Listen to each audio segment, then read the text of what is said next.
Sindaco, da questa mattina questa novità, il mercatino rionale anche a Fontanelle era un progetto partito da lontano, adesso finalmente ha trovato la luce. E finalmente, dopo tantissimi anni, una vicenda che parte dal Consiglio Comunale che ha approvato il regolamento, poi noi siamo riusciti a sbloccarlo, finalmente a metterlo in esecuzione, a fare il bando per l'assegnazione dei posti. Oggi è una realtà il mercato di Fontanelle per una popolazione di circa 10.000 abitanti residenti in questo quartiere, che rende vivo questo quartiere. È una piccola grande realtà che si realizza oggi con tanta soddisfazione della gente che lo abita, questo popoloso quartiere. Noi siamo soddisfatti, dobbiamo migliorarlo ancora.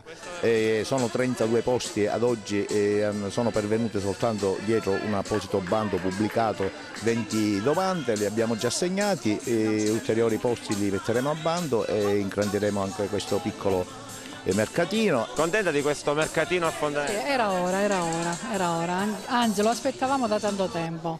Siamo tutti contenti anche perché è un modo come un altro per ritrovarsi e quindi speriamo che le bancarelle siano di più e che così Fontanelle non diventa solo un dormitorio. Contenta del mercatino a Fontanelle? Era ora, siamo contenti sì, solo che si crea un po' di movimento, che qua c'è una desolazione, almeno vieni qua, non te ne andare.